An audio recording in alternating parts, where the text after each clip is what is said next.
if you're like me, maybe you've been playing a few more video games, streaming some more online videos, things like that during these days of quarantine. Maybe your parents have even called you one of these. This is a couch potato. Well, bad puns aside, we hope that you guys have been joining us for our Stay Active, Stay Encouraged series. We've had a great time filming them. We love bringing you guys this stuff. We know nothing can really replace our in-person programs, after school, homeschool, whatever it is. But we hope that this at least brings you some value in being able to stay active inside your homes, right outside with some drills, exercises, and being encouraged from the Word of God. Well, my name is Coach Tyson. I work here in the Harrisburg office in Harrisburg, Pennsylvania. A couple things about me that you might not know. I love to play disc golf. If you don't know what that is, that's basically just like golf, but you use a frisbee or a disc, and they have special baskets which catch it. We actually have an entire ministry at Push the Rock dedicated to disc golf called Eagles Wings. And you can look them up on our website, you can look them up online and see what they're all about. You can even see if maybe they have a program near you once we get back to normal life. So I love playing disc golf.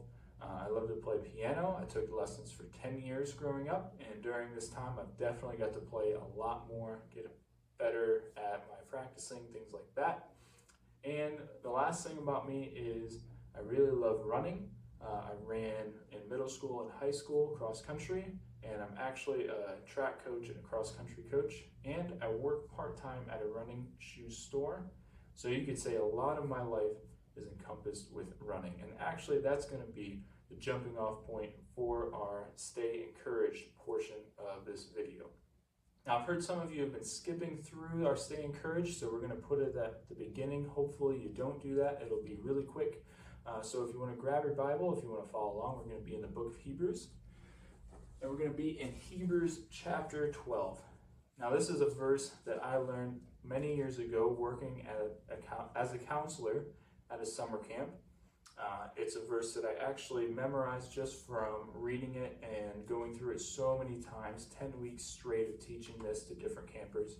So it's something that I really love, something that I know, and hopefully it's something that you can take some encouragement from. So Hebrews chapter 12, verse 1, and then the first part of verse 2, it goes like this. Therefore, since we have been surrounded by a great cloud of witnesses, let us also lay aside every weight and the sin that so easily entangles, and let us press on with perseverance to finish the race before us, keeping our eyes fixed on Jesus.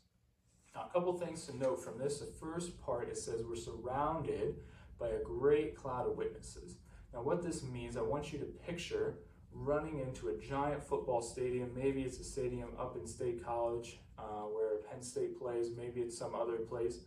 Picture running in and the roar of the crowd, the excitement, the absolute craziness going on. That's what this is trying to picture. You're running into the stadium, and actually the people that are cheering you on are the people from Hebrews chapter 11 and other people who have gone to heaven. It talks about these saints, people like Abraham, Moses, other people who had great stories of God working in their life, great faith, and they're now cheering us on.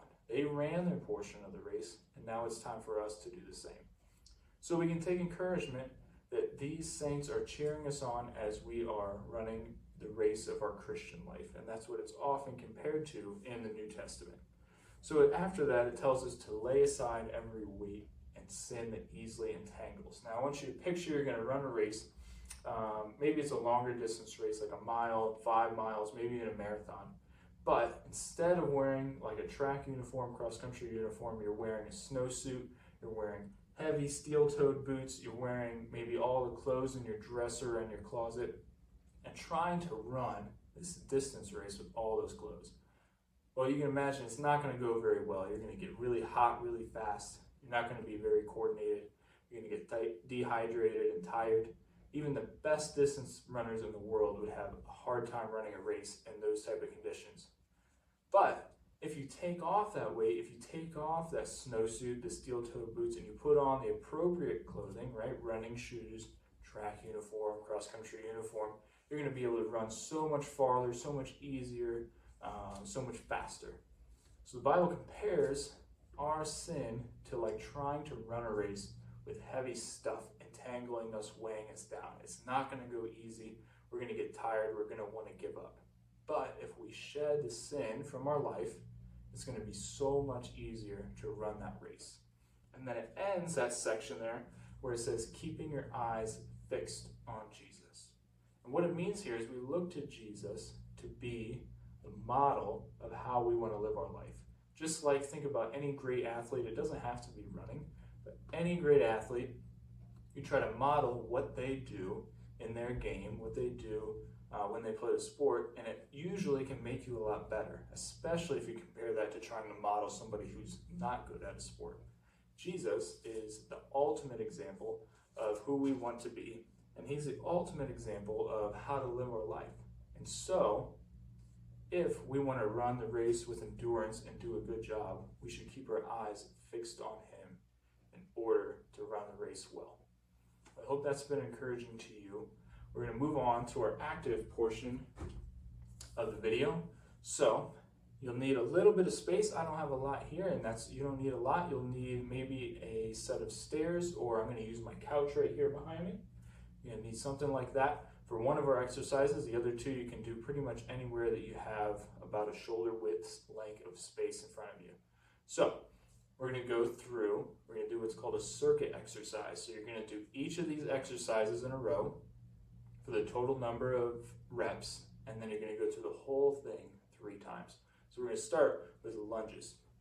So for lunges, you're just going to step out. It's pretty simple. You're going to bend your front knee, and your back knee is almost going to touch the ground, and then you're going to push up. It comes back, and then you go with your other leg. All right, I'll give you a side view here. So it comes out. You can see it makes a nice 90-degree angle. My knee almost touches, and then I'm going to push up. And the last thing to note with this is you want to drive up through your heel. All right, that'll make sure to work all the correct muscles. So we want to do 10 with each leg. That's 20 total for the math whizzes out there. 20 total lunges. All right, after you finish that, you're going to go down, you're going to sit, and we're going to do Russian twist. All right, now this is a fun exercise. It's going to work your core. You're going to sit down, cross your ankles, lift your heels up off the ground. Okay, you're going to put your elbows at your side, and then you're just going to twist. All right, now we want to keep our elbows close to our sides so that we make sure that we work our core. All right, so every time you move to the left or the right, you're going to count up. All right, so this is 1, 2, 3, 4. All right, you're going to do 20 total of those. And then you're going to move in to our last exercise, okay? These are called dips. And they're going to work the back side of our arms called the triceps, okay? So you can have a seat if you have stairs, couch, a sturdy chair that won't slide around on you. You're going to put your fingers facing forward, just draped over the edge. Heels are going to come out, just like this. And then we're going to make sure to bend our elbows and push up, okay? It's almost like a reverse push-up. One thing to make sure of is you don't want to just bend your waist, okay? You're not going to get a very good workout for your triceps doing that. We want to make sure to bend our elbows, okay? You're going to do 10 of those. And then you're going to go back to the lunges. You'll do 20 twists, and then 10 dips. And you're going to do that one more time. So 3 times all the way through all 3 exercises. Will give you a nice total body workout for your legs, core, and triceps. Well, I hope that you guys have enjoyed these videos as we've been going through the last couple of weeks. We hope that you've been following along, doing the workouts either as we do them on the video or pausing, doing the workout, whatever it might be. And we hope that you've had some encouragement from the words from the Bible that we've been sharing with you. Well, to leave you with one last bad pun, as the kettle said to the stove, I'll see you later.